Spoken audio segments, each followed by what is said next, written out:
She only has the speaker sticking. We don't have enough batteries right down here for that. All the batteries we had are on the mics. We only have 3 mics.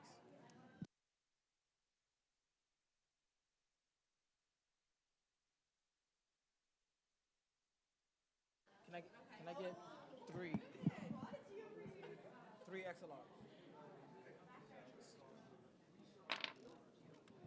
I love that you were feeling through it, guys. Yeah. It takes it. Hey, hey. Hey, hey.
Hello, Lewis.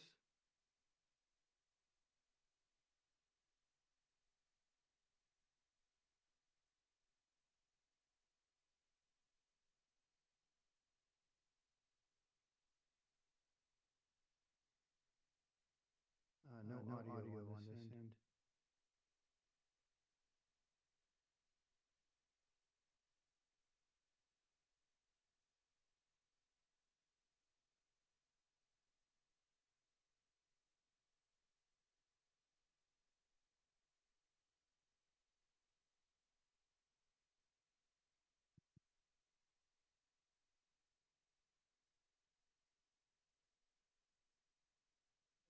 Is this on? That one on. Okay. Here. You can re-engineer that one for me. Okay. Thank you all for joining us for this colloquium, and I'll sit down in a second, on Albert Dorman and leadership. Here, I want to first introduce our panel here. And I want to say, in order to honor a legend, you need to call on legends and legends in the making. So I will begin here in the middle with Bob Hillier. Bob is a member of the NJIT Board of Directors and a member of the Albert Dorman Honors College Board of Visitors. He was the first chair of the Dorman College Board of Visitors in 1995 and has served on the board ever since. Bob founded Hillier Architecture in 1966, and in 2007, Hillier Architecture merged with RMJM of Scotland, and the company became the third largest architectural firm in the world. The Hillier firm received over 300 state, national, and international design awards in its history. Bob and his late wife, Barbara, are Colton Society members, and the Colton Society recognizes NJIT's most generous benefactors. In May of 2019, NJIT renamed the College of Architecture and Design after Bob and his wife in honor of their commitment and generosity to NJIT. He was awarded an honorary doctorate by NJIT in 2017. Dick Sweeney is an alumnus of NCE, NJIT, class of 1981. Before attending NJIT, he served in the United States Army and was awarded the Silver Star for gallantry for his service in Vietnam. He is Emeritus Chair of the Albert Dorman Honors College Board of Visitors, on which he served for over 2 decades, or nearly 2 decades? Nearly 2 decades, and led as chair. Dick is co-founder and former vice president of Keurig Green Mountain Coffee. He served as vice president of engineering and operations at Keurig, where he was responsible for the development of the Keurig system and contributed to several U.S. And international appliance packaging and automation patents. Dick and his wife, Marianne, have been generous supporters of the Dorman Honors College and NJIT, endowing multiple scholarships, enabling the education of dozens, if not hundreds, of Dorman scholars over the years. Dick was awarded an honorary doctorate from NJIT in 2018 and received the University Award for Entrepreneurship Leadership in 2006 and was listed in the 2018 NJIT Top Influencers. He is also a member of the Colton Society. Dan Henderson, who should be joining us online, I hope. I'm here. Dan Henderson is joining us online. Is not able to join us in person this morning due to a significant health matter. But Dan is a great friend of the college. Dan is a sculptor, an inventor, an entrepreneur who holds 31 U.S. patents and is a fellow of the National Academy of Inventors. Dan has been recognized by the Lemelson Foundation at MIT as one of the most influential inventors of the previous century.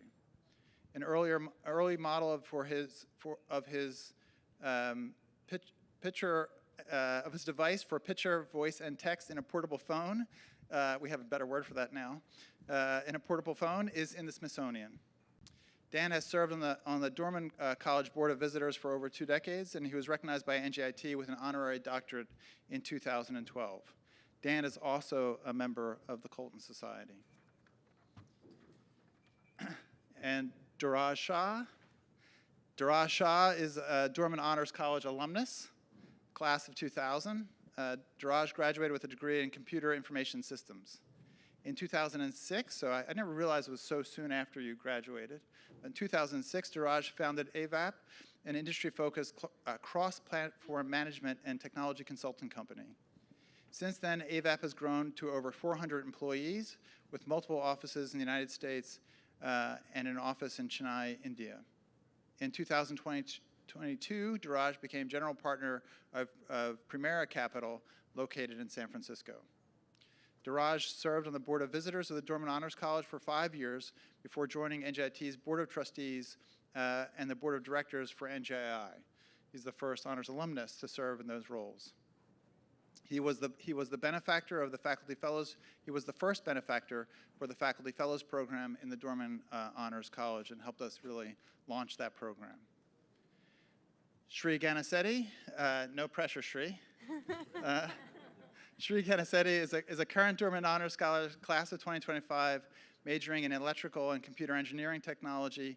Sri is in her 2nd term as president of the Honors Scholars Council. And in her 2 years as council president, she has led initiatives to solicit greater input from the Dorman scholars into the life of the college, has revitalized honors socials in our post-pandemic period here, has traveled to the National Collegiate Honors Council conferences multiple times to represent the Dorman College, and has helped lead the effort to revise our first-year retreat into a city-as-text model to allow the first-year scholars to explore our home city of Newark. So just to, having introduced our panel here, just to get us started, how is our technology working for Dan? I can hear you. Can you hear me? Ah, brilliant. There you are, Dan.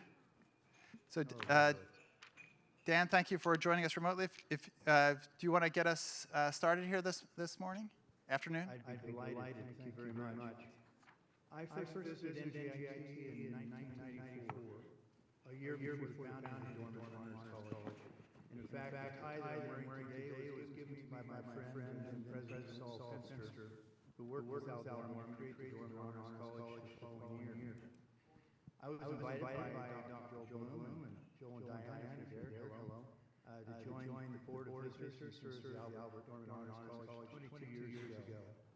I've shared many moments with Joan and Al Dorman over the years, and they really became treasured friends and role models for me. Al Dorman established several important traditions in the Honors College: to embrace divergent perspectives and opinions, to be engaged and impactful in everything that we do, to give service to others, and to lead by example. Only Al Dorman could bring together inventors, architects, civil engineers, mathematicians, artists, computer scientists, and industry leaders in one room to discuss a common goal and to make the world better than when we found it. Today I'm privileged to have my remarks about Dr. Al Dorman included with our distinguished panelists and attendees, many of whom have become valued friends and colleagues. I want to thank Joel and Diane Bloom, President Tech Lynn, Dean Hamilton, Bob Hilliard, Dick Sweeney, and so many others I've had the pleasure of knowing and working with in our service to the Honors College. The Honors College continues to transformative to NJIT as a shining beacon under the vision and leadership established by Al Dorman back in 1995. I recall once that Al Dorman had not been feeling well for quite some time, and to all of our surprise, he still found it important enough to fly out to that meeting where it provided guidance and wisdom about the matters at hand.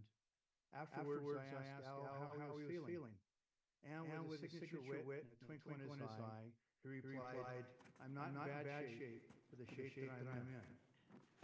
Due to a serious health concern, I'm not in good enough shape today to join all of you. However, the shape that I'm in is profoundly better from knowing Al Dorman and the lessons that he taught us all at the Dorman Honors College.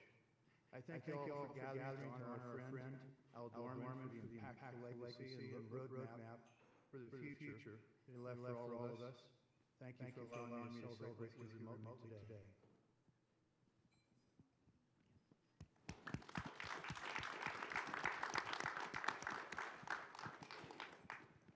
Thank you so much, Dan. We are all thinking of you here. You're a great friend of the college and of NJIT. So turning now to our panelists, so this will be a free for all. We've got a lot of executives here, so we'll take turns. But so I just wanted to begin the conversation here just by for those of you who got the chance to meet Al. Can you tell us about the first time you met Al and what your kind of first impressions of him? We were talking about this morning a little bit, but I had a excuse me. It's good to be here. At my age, it's good to be any place. I met Al under the most interesting circumstances, and out of it all, he became a lifetime mentor to me. The circumstances were that I had started my firm in 1966, and we were moving along at a good pace, and I had about 25 architects working for me. And there was an ad in the architectural in the architecture record, and it was a full-page ad, and it said, "If you're interested in growing your career, please send a letter." And they gave you an address in Los Angeles, and so I answered the letter, and the next thing I know, I got a call from Al introducing himself, and he said he wanted to meet with me in New York. And we were both, he was working and I was working, and we put together a time to meet, which was at 10:30 at night at the Drake Hotel in New York City. So, and it turned out he always stayed at the Drake Hotel. And so I found my way to New York and went into the Drake Hotel, and we met in his room, and we chatted, and he told me all about not RMJM, DMJM, and which was known as Dim Jim at the time. And he was a principal, but he wasn't on the letterhead. And it was interesting, and yet he seemed to be really the general manager. And he wanted me to come out to LA and meet everybody. And that sounded pretty attractive to me, so I went out and I met the four partners, Daniel Mann, Johnson, and Mendenhall, and had a really good time with them and enjoyed LA. And they asked me if I would be interested in joining them. And I said, yes, I thought I would be. And so it was agreed that I would probably be joining them, and I went home, and I went to see my father and told him this news. And he said, are you crazy? He said, you've just started, and who knows where you can go, and what you've already done is worth a lot more money than they could possibly pay you. And so that was fine. And then all of a sudden, an accountant showed up from Dim Jim, and he put an offer in front of me, and the offer was kind of pitiful. And so I started to rethink what my father had said, and I had to call Al and tell him I was changing my mind. He could not have been more gracious about it. It was amazing how he just said, well, good. I'm glad you've made your mind up, and I wish you all the best. What was interesting is he stayed in touch with me, and when and this is where my whole NJIT thing got started, is I met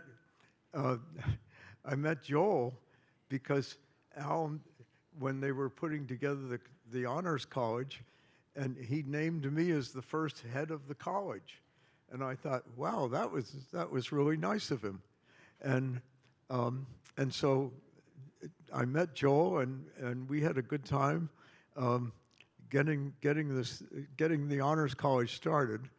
And it was a little bit, I have to tell you, just divert for 1 second, I have to tell you that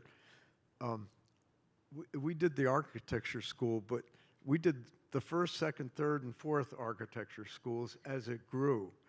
And the first architecture school, they took me up to a gymnasium in the top of one of the buildings around here and said, this is the School of Architecture. We have 20 students, make it a school. And 4 years later, they called me up and said, we're expanding. And 4 years after that, they're expanding again. And then all of a sudden, we got to do the new school, which now has my wife's Barbara's name and mine on it. And so anyway, I have to tell you a couple things about Al. We were in the Atlanta airport, and I was going in to pick up my bag, and lo and behold, there's Al and Joan picking up their baggage in the Atlanta airport. Small world connection. And also, I have to tell you that at one point he was in Princeton, he called me up, and he said, let's have dinner. I said, why don't you come to my house and have dinner? He said, I'd love to. And he came, and we just had a wonderful evening. So my whole life has been marked by unlikely endeavors and encounters with Al at different places in the world. And when Barbara and I had the school named after us, he called me in the most gracious way and congratulated me and thanked me. And then he sent me a wonderful letter about it also. So he's just been a lifetime inspiration to me about doing good, but also just being a gentleman all the time. and I've learned a lot from just his style. It was wonderful. So thank you.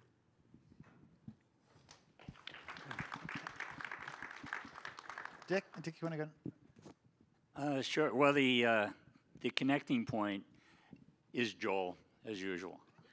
And my background is a little different. I came back from Vietnam in 1968, had no idea what to do, worked as a UPS driver, got laid off, needed an income, so I took a job as an assembler in a factory.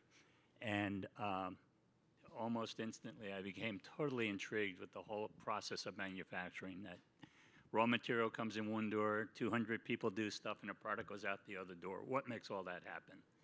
And somebody suggested, well, if you're interested in that, you ought to check out industrial engineering at NCE at the time.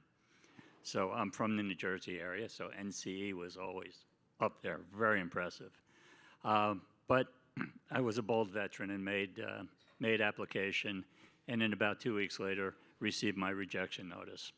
And they recognized I had not been a scholar in high school. But I was a little tenacious and went back and said, look, I have the GI Bill, you'll get paid.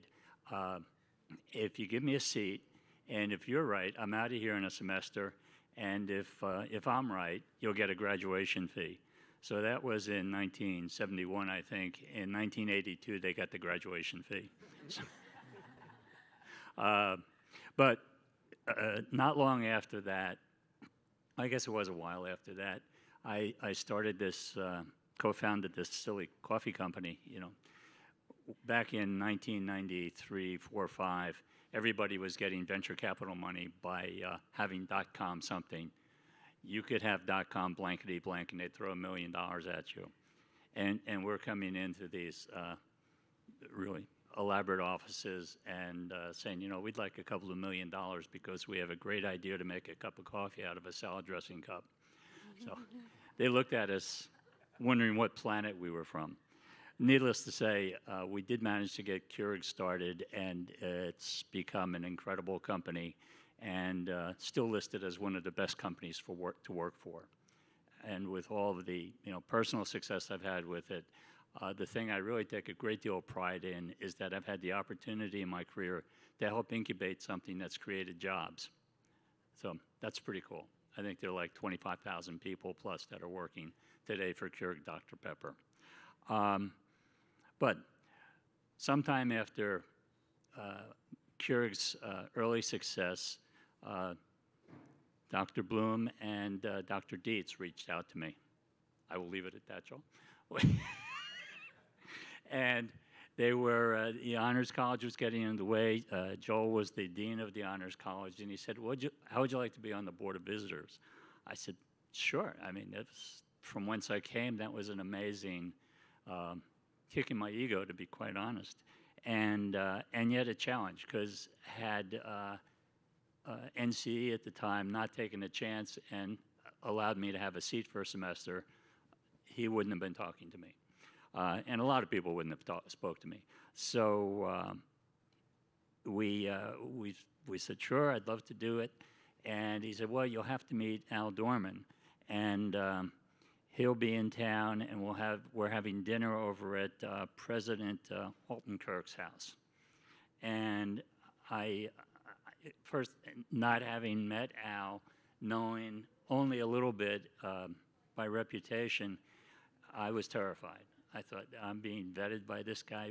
You know, talk about having imposter syndrome. I thought, what am I doing here with these presidents of universities and deans, and you know, the one who got accepted on probation probably graduated on probation.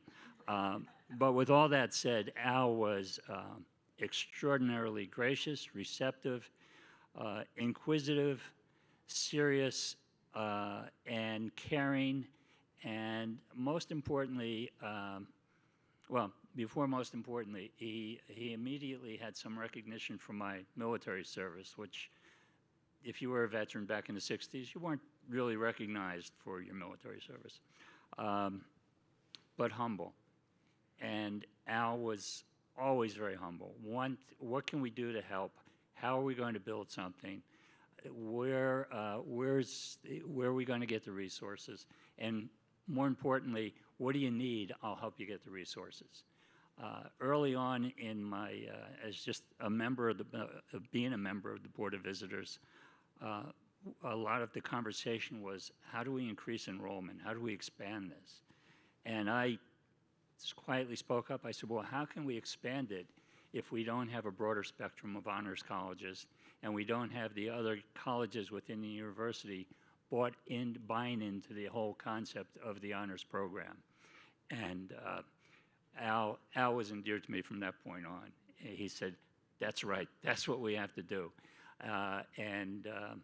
With that, a lot of initiatives took place, were incubated. It took time for the initiatives to fall in place. And I know Joel followed up with a lot of them, and on to Lewis, who has done a remarkable job. And the Board of Visitors, the chairman at the time when I came on board was Richard Bowles, and then Steve Cordes. And I think Steve said, I'd like you to be my vice chairman. I said, only as long as you're staying on as chairman, because I was trying to get this crazy coffee company going. And that's kind of been the background.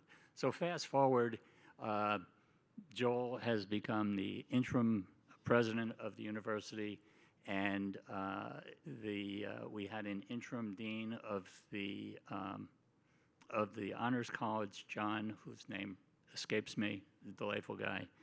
But the recruiting was still going on. The search was going on, which eventually landed us with Dean Hamilton. And I had a call from Al saying, what do you think about this guy, Lewis Hamilton? I said, well, I met him. He's, seems very good credentials. He's credible. Yeah, but he doesn't have a STEM background. I said, but he's got a great academic background, and he's built some terrific things at other schools. He said, well, all right, but stay close to him, will you? And Lewis and I have become great friends, and Al and Joel are the benefits. And I've met so many incredible students, colleagues at the podium, but most importantly, the most impressive group of students that one can ever hope to encounter. So thank you. Thank you. Thank you, Dick. Yes, if you thought you were staying close to me, I was sidling up next to you all the time. So he did notice I didn't have a STEM background, huh? Immediately, yeah. So, sure. Diraj, you got the chance to meet Al as well. I did, and I was just reflecting on that, but I want to thank everybody for coming in today. As Dean Hamilton was saying, legends on my right, legend on making in the left. I'm the lucky guy in the middle, right? So my wife and I met Al and Joan 2017 when I first joined the Board of Visitors of Albert Dorman Honors College. And it was really a dream come true because I came here in 1996 as one of the first classes of the Albert Dorman Honors College. And the scholarship is what enticed me to come attend college here. So it was a very big moment. And we're going to visit them. It was a beautiful blue sky day, which is most common in LA, Santa Monica. And we go to their home.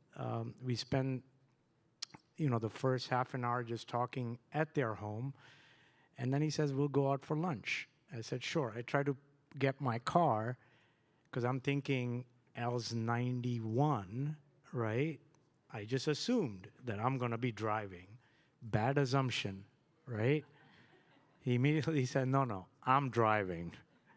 So you can read about Al Dorman and see that he's had a remarkable life, right, as an individual. But you look at the three pillars. That day, Nam and I were able to walk away to actually experience a piece of that remarkable life on his individuality, the things that he's done. From his family's perspective, the love that he carries and the tight family. We actually have Al's daughter, Laura, here, who I got a chance to speak. So Let's give her a hand too that she came all the way from LA to come here. And how close they are as a family, right? That's the legacy we hear. And then the third is a community. And I think most of us would not be here had Al Dorman not seeded the idea of having an honors college. So I walked away with a profound sense after that day of what a remarkable life is and the joy of giving back and trying to do my little piece through the learnings.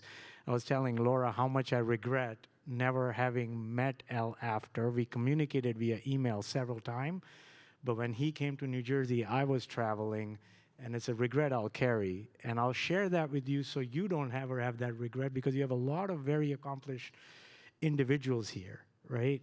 Take that chance to meet and learn as you start your journey. Because the best way you can learn is from others than to go through it yourself. Thank you.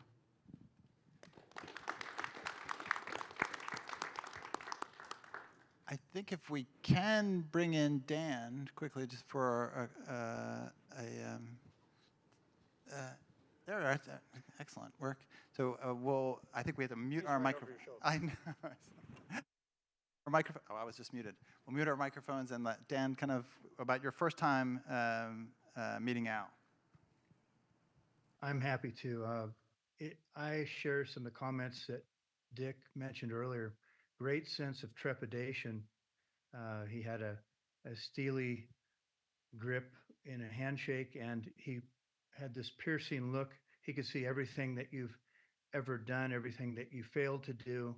But he also saw, not only in me, but in everyone, the possibilities of what you were capable of. And he challenged you. And I felt this immense sense of gravity in joining the board. I also will point out, as it was pointed out earlier, he raised concerns about Lewis Hamilton not having a STEM background. But I also will share that Joel Bloom, there were similar concerns raised about his background as well. I think we can all agree, though, and we should give them both a round of applause for their tremendous leadership, and it just proves a point. Uh, that would be the most telling thing. And ever since then, I've been uh, really mantled with that sense of shared responsibility that we all have to follow the direction leadership that Al kind of pointed our star towards. And it has really been exciting over the last several decades to see how NJIT has transformed now into an R1. And I credit a lot of that, I think, to good leadership, to great vision, and led by the Honors College. So I could not be more proud or grateful for the opportunity to play a small role in that.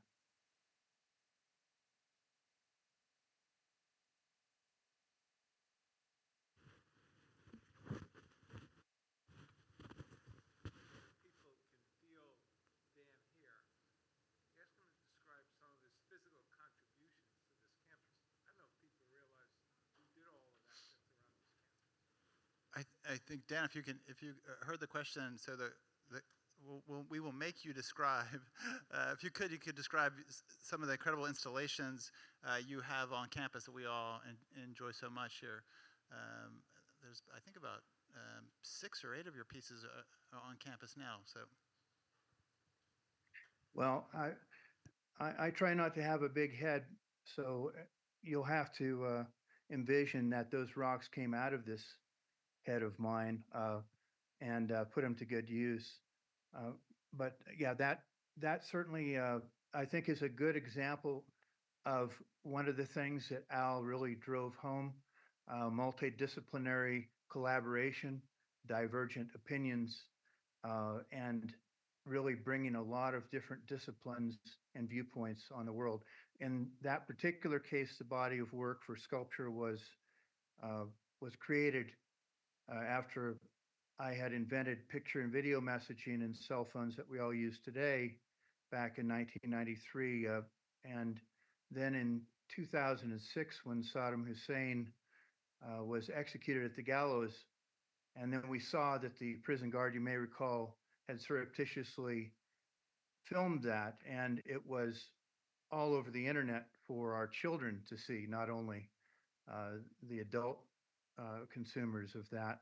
And it made me realize that there are unintended consequences to any new technology. Some very good and exciting, and some very nefarious and very negative. And even now today, we are faced at that crossroad with AI and contemplating how that will shape our future and how we interact with one another. So I'm happy that we have permanent objects that reflect a temporal technology in various instances, a camera, a radio, a gas pump, as we merge from fossil fuels to electrical vehicles and other technologies, but that they have lasting permanent impact on all of us as humans. And so that couldn't have a better home than there at NJIT. So I'm very, very happy that it could be there. And thanks again to Joel for helping me to make that happen.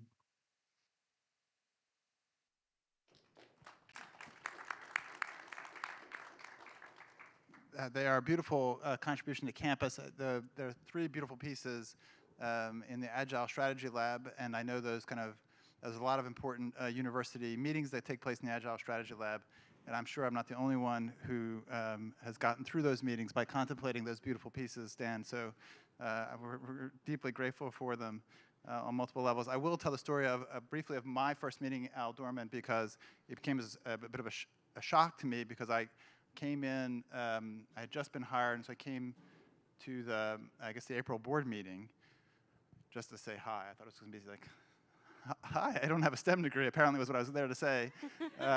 And the T-shirt. T-shirt. That's right, I've upgraded since the T-shirt. And so I was told that I had this good news. I had the opportunity to meet Al Dorman, who was over with Joel in Fenster Hall, and so that took me by surprise, first of all, and then brought back into the inner sanctums of the president's suite there to meet Al and Joel, and just what delightful people Joel they were, and it was just wonderful to kind of meet them, and simultaneously incredibly intimidating, and kind of knowing that feeling pretty strongly at that point that I had gotten in very deep at that stage, but contracts had already been signed. Okay. Next up, Sarah.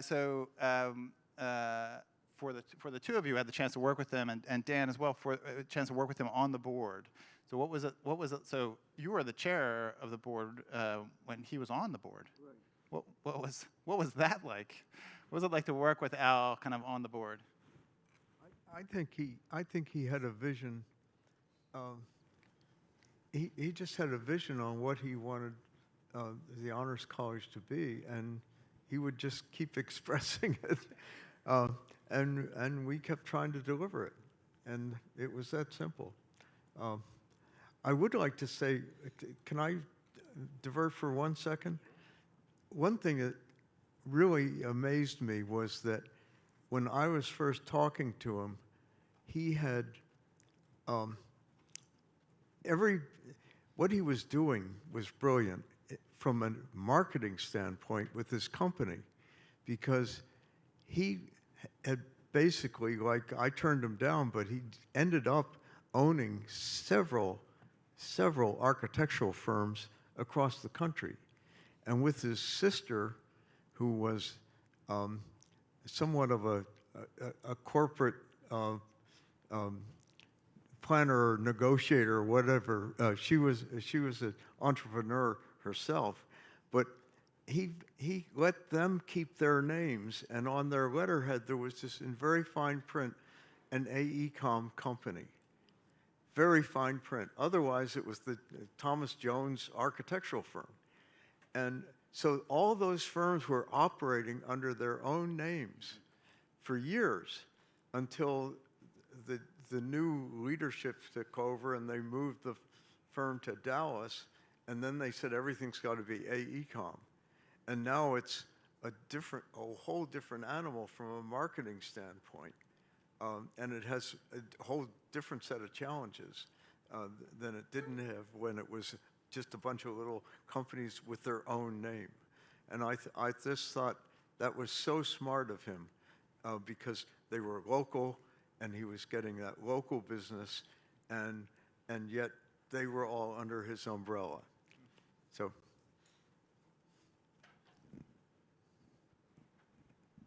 what was it like working?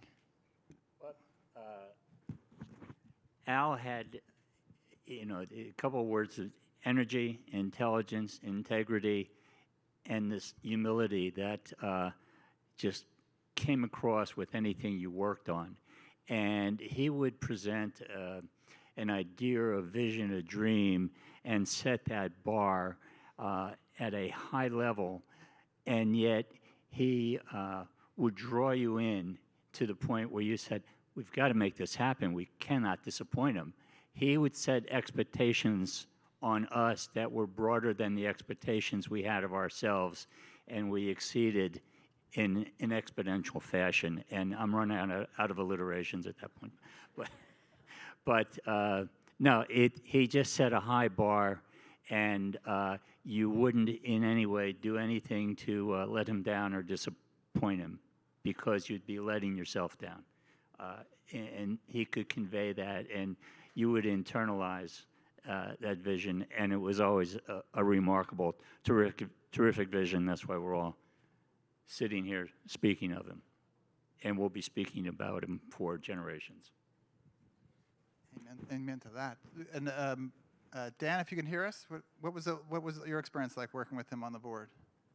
One of the things that I really admire, and I have to echo the comments that Dick made, there was a deep sense of humility, and it was never about Al Dorman, but it was about the vision that Al Dorman shared.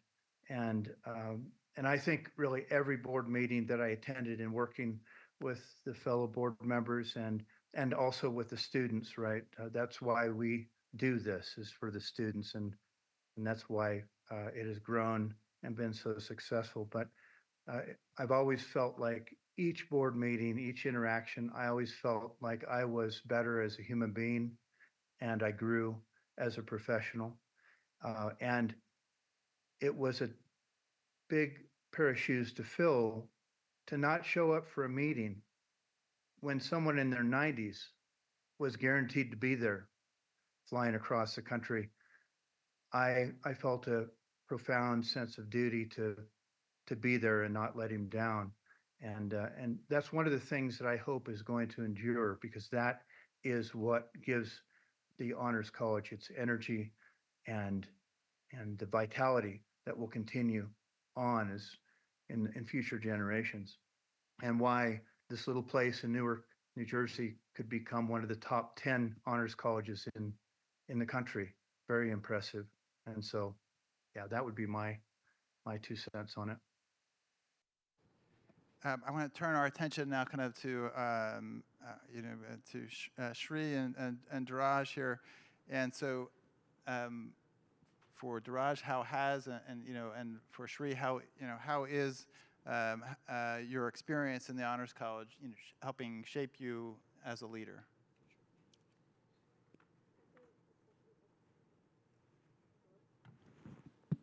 Okay, got it. Especially ever since I came into the council, I started as a freshman representative, part of Honor Scholar Council, and really working with the whole Honors College administration really showed how Albert Dorman's legacy kind of still is heard through the institution itself. I've learned to not only lead, but lead with compassion. And that's something the Dorman family really is continuing to this day. Unfortunately, I never had the chance to meet Mr. Dorman, but I've had the chance to meet with Miss Laura Dorman, his daughter, Richard Dorman, his son, as well as grandson Joshua Dorman. And just seeing how generations of the Dorman family are still continually engaged and invested into this honors college is very inspiring to me, and the rest of our scholars as well. They're very committed to seeing scholars generation as cohorts come in, and as the college gets bigger, on how we're achieving. And I know Dr. Bloom mentioned this earlier today, but as a tech school, we're very focused on numbers. We're all about statistics, the mathematical sciences, but I remember having a conversation with Dean Hamilton at one of our usual meetings, and he mentioned that Albert Dorman never asked for statistics. You know, what % of our scholars are placing in top 500 companies? What % of our scholars are, you know, what are their GPAs? It's about how are they graduating, and are they coming back to the community and making an impact? And seeing these kind of role models really inspired me. And that's why early on into my freshman year, I started really getting involved in the leadership stage. And now, as my second year as president of the Honor Scholar Council, even though things are coming to an end, I know that this is not the end. There are so many ways one can lead. And it's not really about the title, it's about the quality of the impact you make, regardless of that title. It's about your actions. There's no one small action. And I think Albert Dorman did an amazing way of, you know, just through his life and representing that.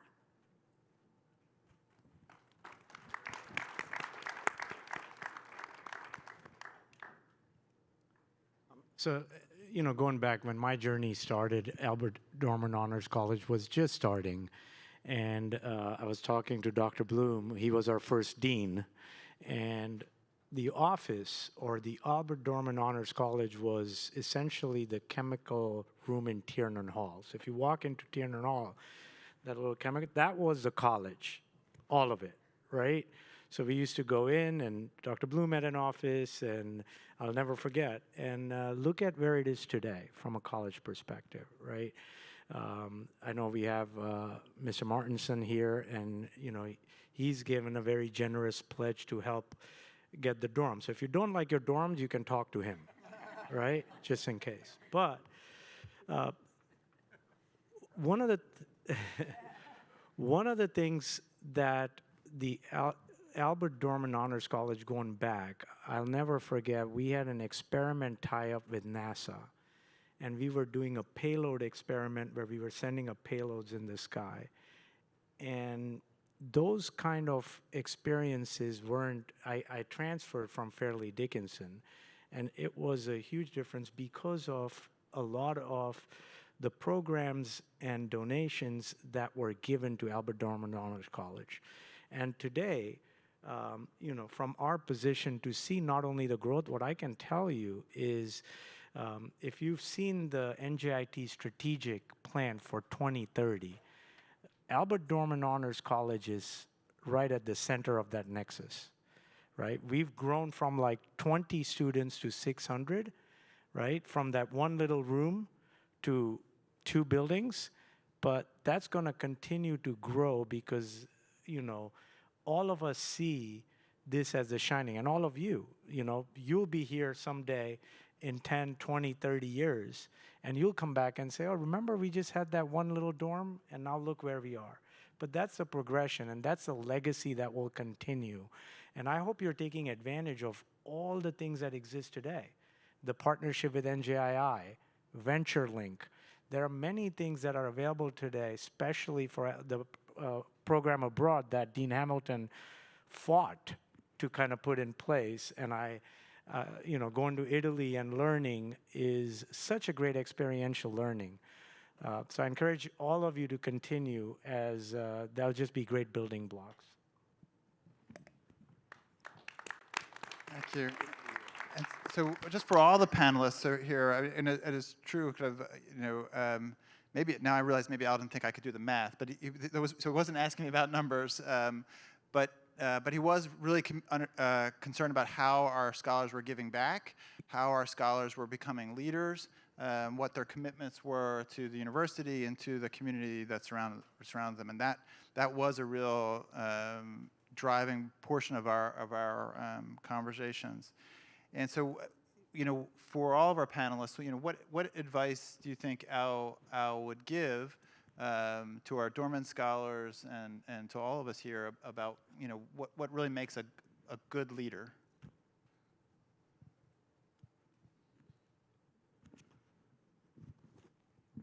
A good leader will build great teams. I learned this in the military as a Ranger. The, but good leaders will be good team members. And one of the attributes we always look for on our teams were very simply heart, smarts, guts, and luck. So you want people with passion, intelligence, courage, and never discount luck. Comes in two flavors, good and bad, deal with it. But Al's message to every graduate of the student, both here and anywhere, is that if you have enjoyed a scholarship, as Dr. Lim has pointed out, it's a loan. You got to pay it back, and your time will come, and do it graciously and with enthusiasm. The one thing I do want to point out, and thank you for highlighting John Martinson.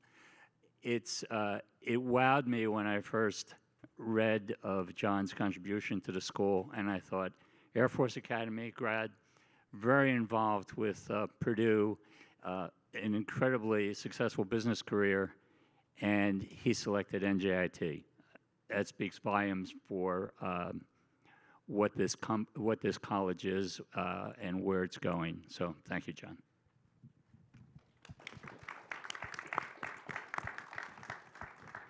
I think the key to leadership is empathy, and I think Al had a lot of empathy, and having an understanding of other people's feelings as you're dealing with them is so important. And the other thing about leadership is making it personal. As long as you have a personal relationship, not an email relationship, it's so much more valuable in terms of exercising leadership.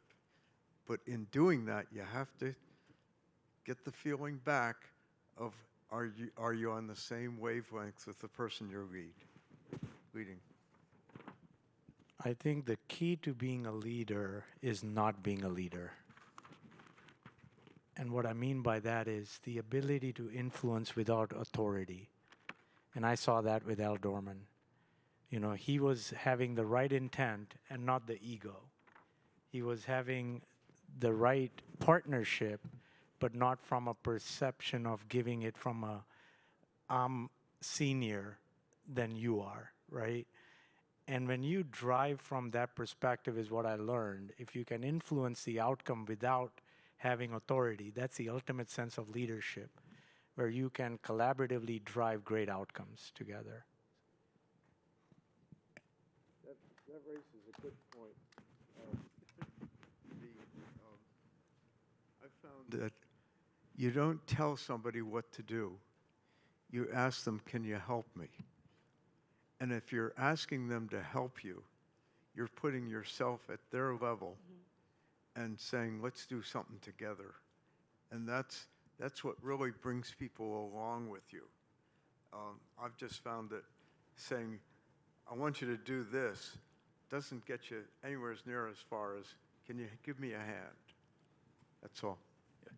Dovetailing with that, somewhere along the line, somebody told me, look, if you want information, don't ask questions that will put the other person on the defensive. Help me understand this, we'll get a lot more information than what the hell were you thinking? So, yeah, and you know, if you want to learn to be a good leader, you have to learn how to play in traffic. Learn when to cross, when to stop, when to bob and weave. Look both ways, know what your options are and your contingencies. Play in traffic, it'll help you in leadership.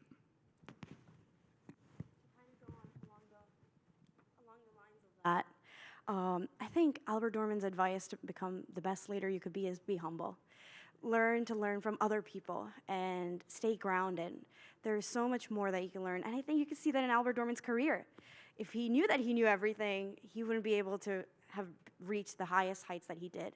And that's something that's key to being a leader, being able to put yourself in others' shoes, having that empathy, and understanding that you won't have the answers to everything, and that's okay.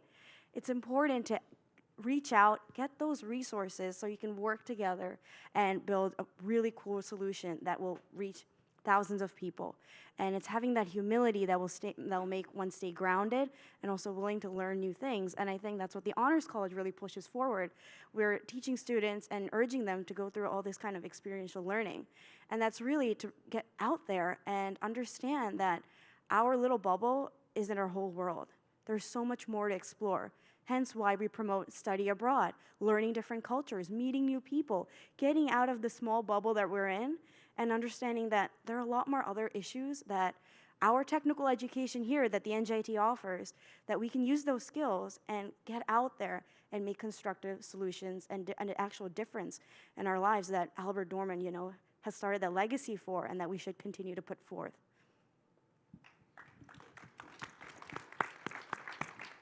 Dan, if we can pull up Dan, sort of, what do you think Al would want us to take away as to what makes a good leader?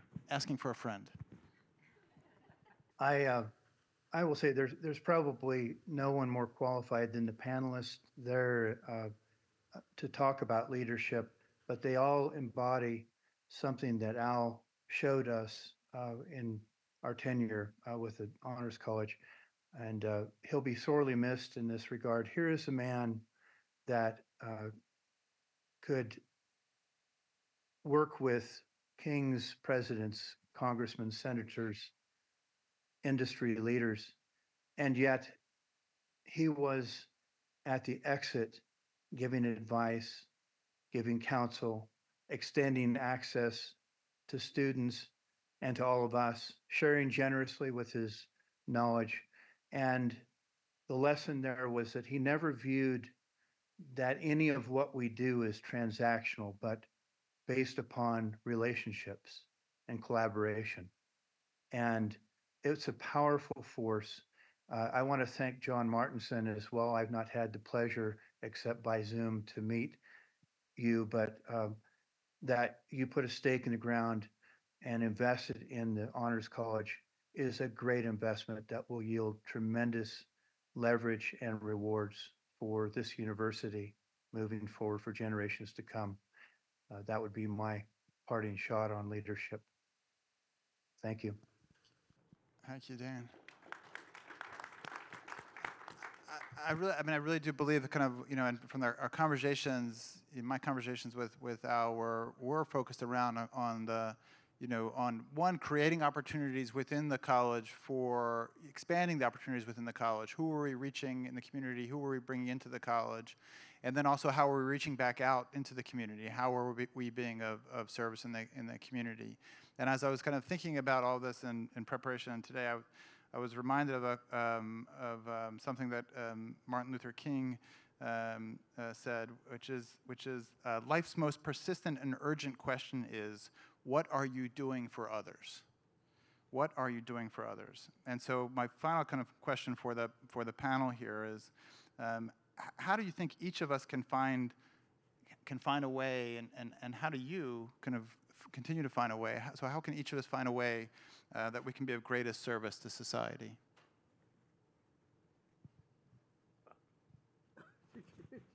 I don't know what the hell to say. I'm going to tell stories about you. Don't make me tell. I'll tell you what you're doing right now for your service. So.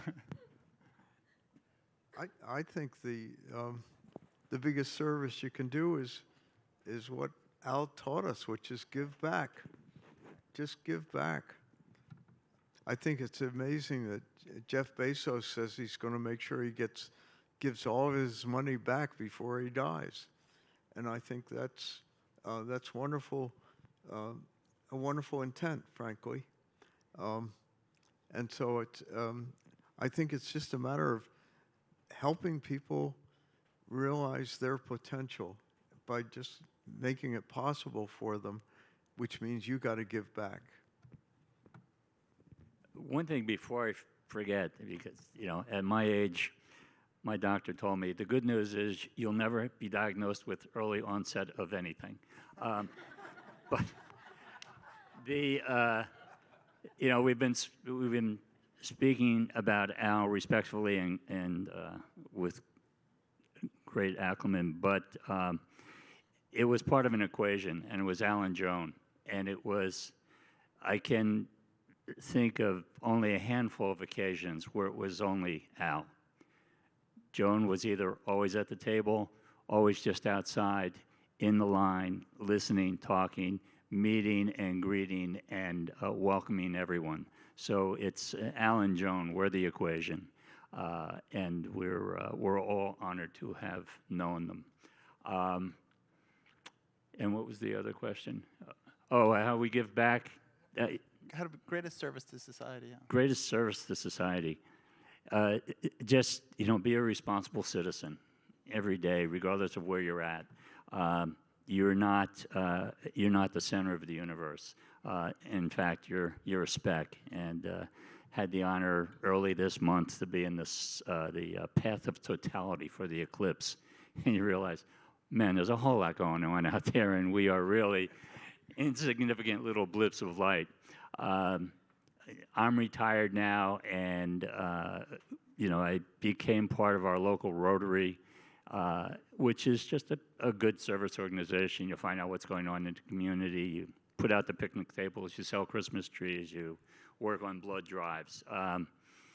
And one of the things I did in retirement was to acquire a pilot's license. And last year, at the tender age of 75, I got my instrument rating. And one of the things I wanted to do with that, one of the driving forces to get that, was to be a PALS pilot. And PALS is Patient Airlift Services. So I have the opportunity to fly patients back and forth around the Northeast to and from their appointments. And great fun for me, and it's doing a service. So it's the classic win-win. So just stay active, be a good citizen. Yeah, I mean, that's really commendable. I think many, what I will share is you're all going to be wealthy at some point. When you graduate, you'll have a job, you'll build successful careers, but you don't have to be wealthy to feel poor in terms of giving back, right? We all say that, when there's excess money, that's on, and it's not only money. As Mr. Sweeney said, time, right, which you all have, and small things. I'll share a story. I grew up in Mumbai, very humble beginnings in a 400 square foot apartment. And when we were going back, their street vendors give food. So we're there eating.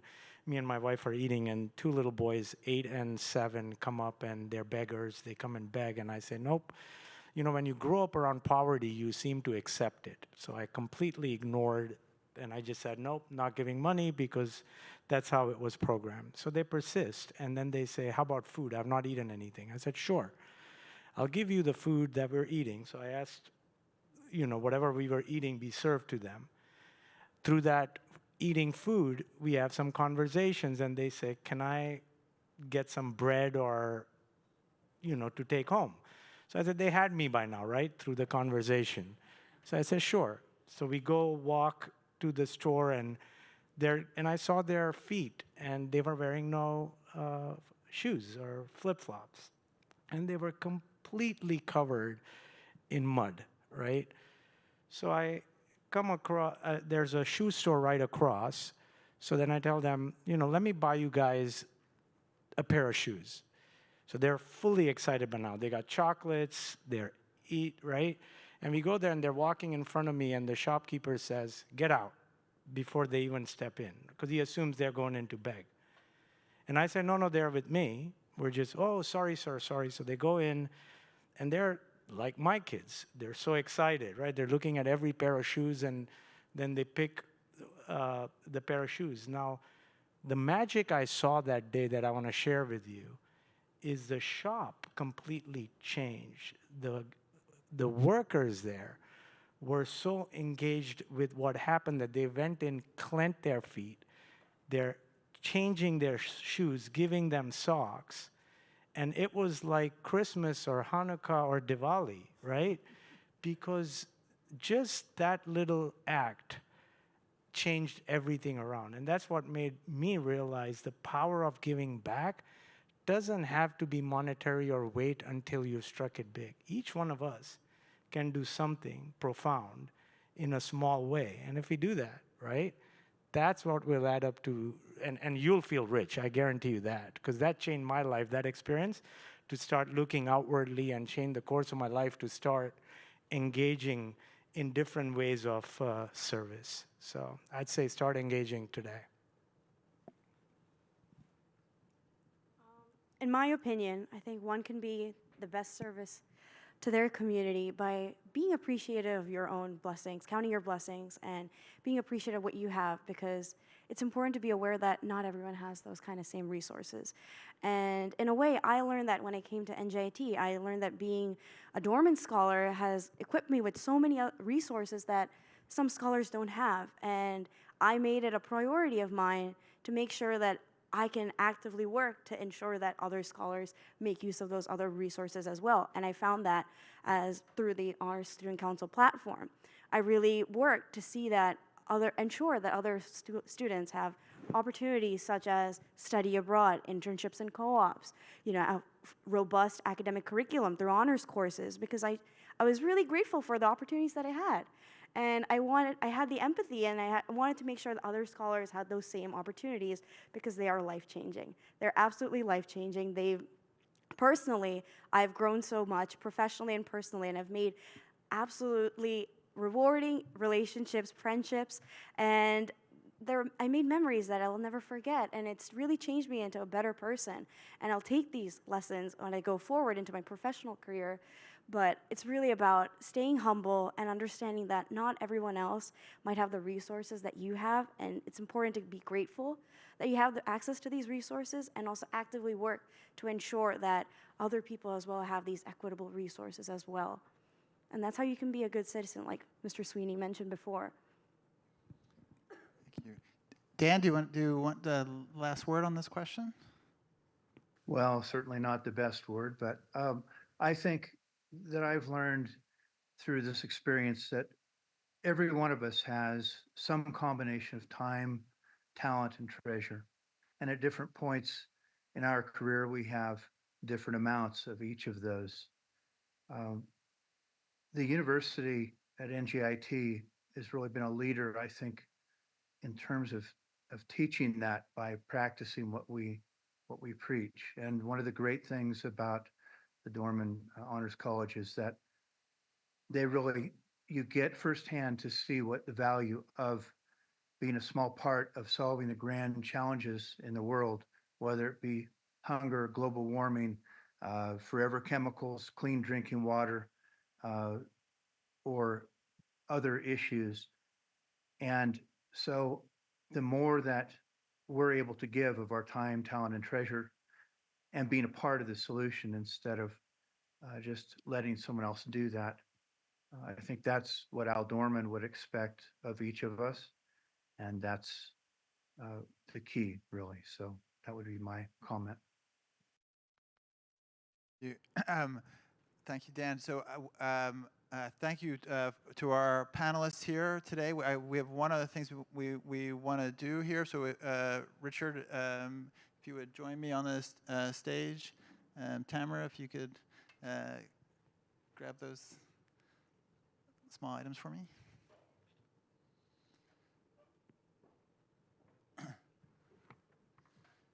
So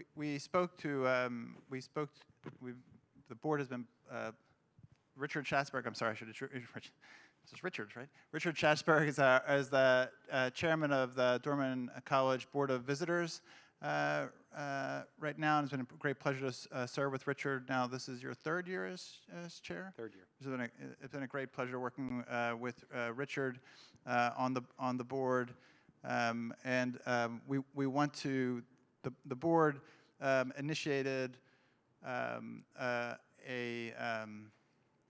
new tradition about 2 years, I guess, in your second year here, which is what we call the Dorman College Wall of Honor. And the first inductees into the Dorman College Wall of Honor were, of course, Albert Dorman and President Emeritus Bloom in that year as well.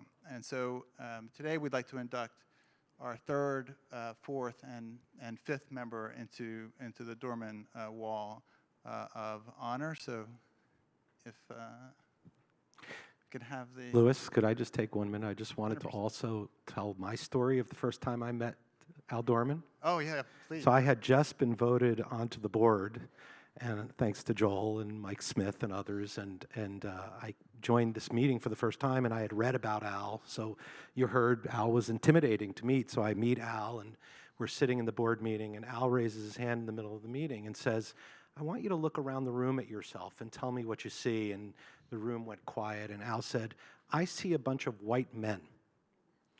And I was last man in the room. I thought my seat on the board was going to be short-lived. But I had the joy of following all of you as chair, so thank you so much. It's been an incredible honor. And just to get to know Al, I served as master of ceremony when he received the Presidential Medal of Honor, so I got to spend time with him and Joan, and it was just an amazing experience. Once you meet Al, you'll never forget him, so it's just a joy to be here today. So with that, what a great joy it is today. Occasionally in these crazy, busy weeks, we get a task that is an incredible joy and honor, and today is one of those for me. As you can tell, the people on our Board of Visitors are incredible. So today, we are honoring 3 of our members, as Louis said, with a position on the Wall of Fame, and the first is Bob Hillier. So.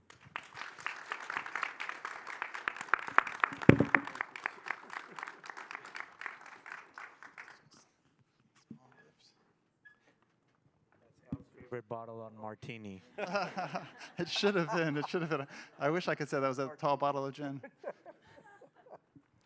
The next person that we're honoring is the person that I have the honor of taking his seat. And, again, what an easy job, because I got to follow in their footsteps. The job now is just to not mess it up. But Dick Sweeney, thank you so much for all your service. Appreciate it. Thank you. And one more. One more. Thank you. And lastly, but certainly not least, is a friend who I've known since I joined the board, and I think even before possibly. He's just an amazing guy. Dan Henderson, thank you for your incredible service so many years. Thank you so much. Now I feel really left out that I can't get the bag. I will deliver it in person, Dan. Outstanding. Maybe help you open it, too. Thank you so much. So I thank this incredible group of panelists for their service to the university and for joining us today. So just a round of applause for our panelists.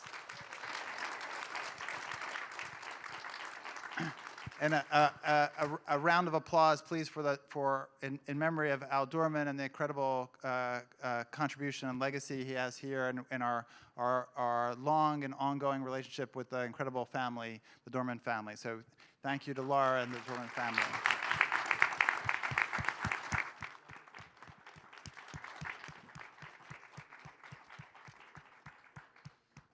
Thank you all for joining us.